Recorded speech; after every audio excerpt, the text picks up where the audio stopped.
Salut à tous et bienvenue sur ce GCN Show du mois de février 2024. C'est vrai qu'on n'est plus en 2023, c'est bizarre à dire.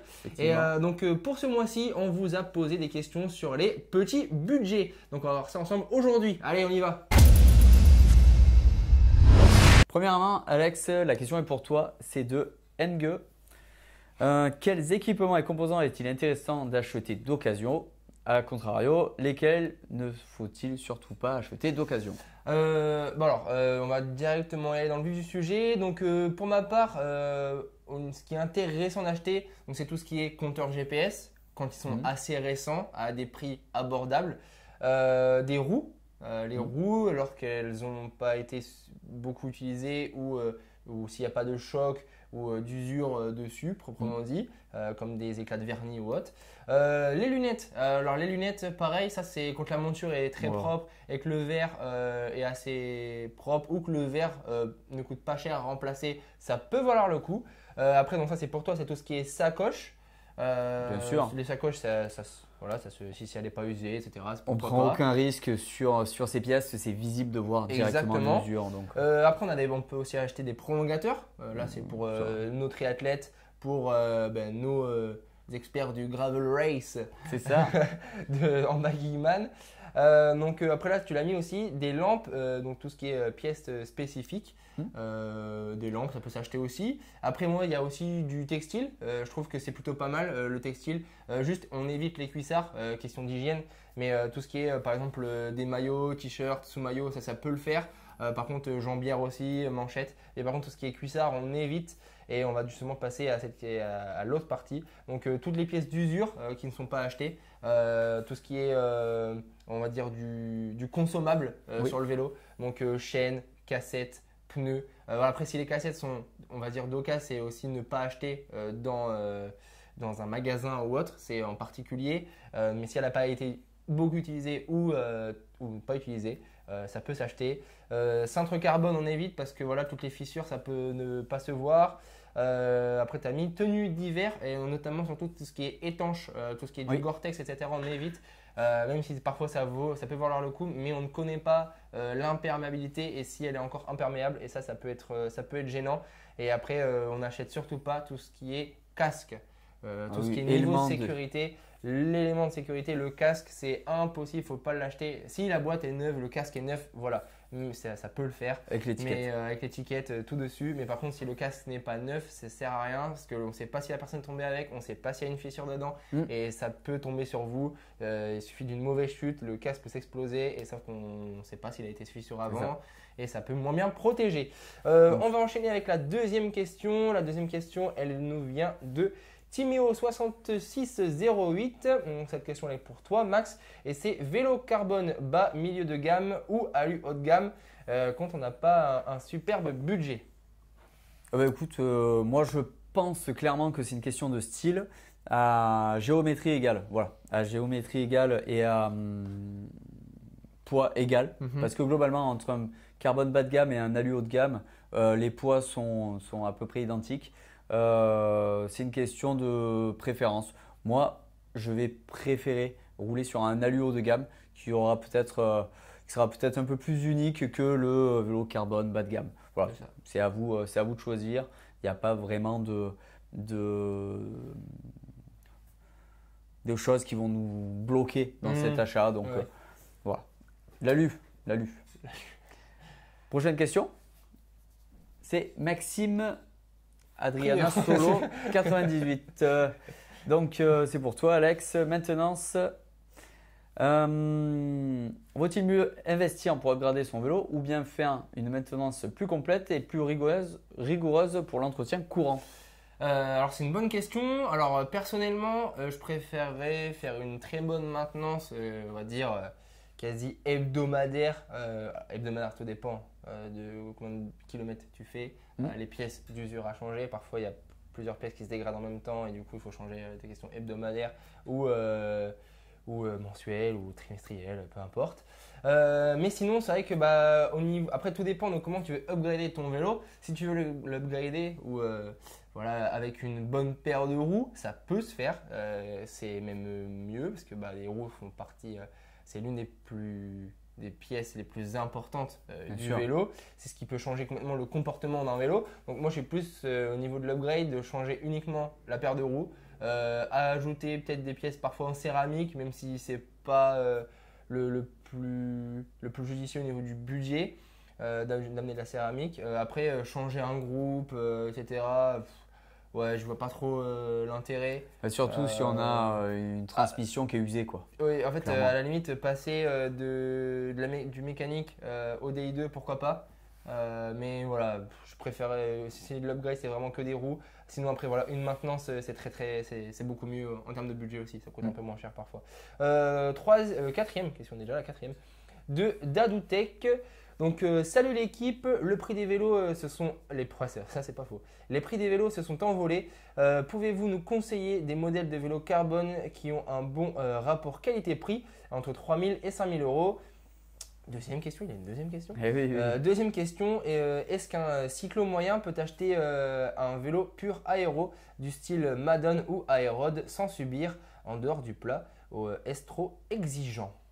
Alors, c'est facile. Je suis allé directement fouiller sur le site Canyon, qui est notre partenaire. Ouais. Et en vélo entre 3 et 5 000 euros, on peut avoir un Ultimate de chez Canyon et même dans la version DI2 avec la version aéro, avec des roues à haut profil pour 5 000 euros. Sinon, on peut avoir des vélos aux alentours des 3 000 euros dans ce modèle aussi qui est très très polyvalent, l'Ultimate. L'Endurace aussi peut avoir Ouais. des Après, vélos dans cette gamme de prix. tu l'as précisé, Canon c'est notre partenaire, mais ils sont aussi surtout réputés et pour justement ce rapport qualité-prix. Vu que c'est pas en magasin, il y a déjà aussi cette marge en moins que les commerçants se prennent. Donc c'est aussi pour ça que le rapport qualité-prix est très très bon et c'est pour ça qu'on le cite aussi. C'est pas uniquement parce que c'est notre partenaire avant tout. Oui, j'ai regardé chez Colnago qui est notre autre partenaire. J'ai pas trouvé de vélo dans le bon budget. 5 000 euros. Pour les vélos aéro, c'est des vélos à la base qui sont conçus pour aller très vite. Ils vont être beaucoup plus rigides comparé à un vélo de montagne ou un vélo d'endurance. C'est la première chose à prendre en compte, c'est la rigidité du vélo. Donc forcément, en montagne ou sur des très longues sorties, ça sera moins confortable qu'un vélo qui est fabriqué pour. Ensuite, si tu fais pas de très longues sorties, que c'est des sorties de 100 km en moyenne, tu peux très bien te prendre un vélo aéro. S'il te plaît plus et que tu veux absolument ce vélo, tu peux le prendre. Et si des fois tu es trop gêné par le confort du vélo, tu peux toujours tricher sur le vélo et mettre des pneus plus gros qui vont filtrer les vibrations. Ça te permettra de rouler avec le vélo que tu veux visuellement et d'avoir un peu moins de performance que pourquoi il est donné ce vélo, mais pouvoir le rouler facilement quand même. Exactement. Voilà. Et puis tu peux toujours aussi adapter la transmission pour éventuellement aller en montagne, ce qui pourrait être pas mal. On enchaîne. On enchaîne Allez. sur une question pour toi Alex de TW20TY68. C'est une plaque d'immatriculation, c'est vous. Exactement. J'aime beaucoup cette question. Est-ce que les maillots pas chers chinois sont bien car au vu des prix des grandes marques, il y a de quoi hésiter? Alors, c'est vrai que c'est une question assez délicate parce que c'est vrai qu'aujourd'hui, quand on voit le prix de certaines marques pour du textile, c'est extrêmement cher, beaucoup trop cher d'ailleurs. Mais après, il y a des raisons aussi pour ça. La qualité, elle est quand même présente. C'est vrai que sur des maillots chinois, c'est souvent en plus c'est un peu des copies, on va dire. Donc moi, j'aime pas trop le fait que ce soit un peu des copies. Souvent, c'est soit pour copier le mode des équipes professionnelles, soit pour copier des marques comme MAP ou des grandes marques qui sont aujourd'hui des très belles marques d'ailleurs. Mais c'est un peu, voilà, la qualité, elle n'est pas présente. C'est-à-dire que oui, alors c'est payer un maillot pas si cher que ça, mais par contre, pour le garder, combien de temps? C'est ça, c'est au bout de combien de lavage il va commencer à s'user. Si on le garde 3 mois, voilà, il faut réacheter un nouveau maillot. Alors que c'est vrai que des fois, mettre 100 euros dans un maillot, même si c'est cher, voilà, on peut le garder plusieurs années, surtout si on en prend soin. La qualité des zips, c'est pas les mêmes. La qualité des matières, des tissus, c'est Ça n'a pas rien la à même voir. non plus. Ça n'a rien à voir. C'est un confort en soi en moins d'avoir des maillots plus bas de gamme, même si c'est absolument pas péjoratif, mais c'est l'inconvénient en soi. C'est un inconvénient. Après, on peut avoir des maillots très peu cher, à des prix raisonnables, mais avec une qualité supérieure qu'une qualité chinoise sur des sites qu'on ne citera pas, quoi. Je suis déjà essayé. Hein, C'est pas fou. Bah maintenant, Souvent mal taillé, d'ailleurs. j'achète. Mais oui, ils sont mal taillés, les zips cassent. On peut avoir des bonnes surprises, ça arrive. Mais évidemment, ça vous allez nous le mettre en commentaire. Comme quoi, j'ai acheté un maillot sur internet à 15 € la tenue. Elle était très bien, ok. Mais généralement, c'est quand même absolument pas ça au niveau de la qualité. Non, du coup, on va enchaîner avec la question de Vid'O. Donc celle-là, elle est pour toi, Max. C'est bonjour, quel vélo acheter avec 1500 à 2000 € pour quelqu'un qui roule en moyenne 600 km par mois? Bon, 600 km par mois, ça commence à être pas mal quand même. Ouais. Ça fait un beau total à la fin de l'année. Donc, il va y avoir pas mal de pièces d'usure. Donc, entre 1500 et 2000 €, on arrive avec, j'ai fouillé un peu sur Internet, on a deux styles de vélos. Soit des très haut de gamme d'il y a une bonne dizaine ou quinzaine d'années qui sont dans ces budgets-là. Ou sinon, on a des vélos moins haut de gamme, beaucoup plus récents, avec des freins à disque, des cadres carbone.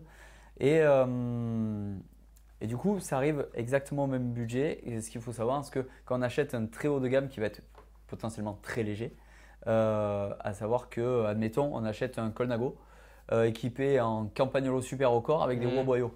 Il va falloir, pour le remplacement des pièces d'usure, ça va vraiment être excessif en prix.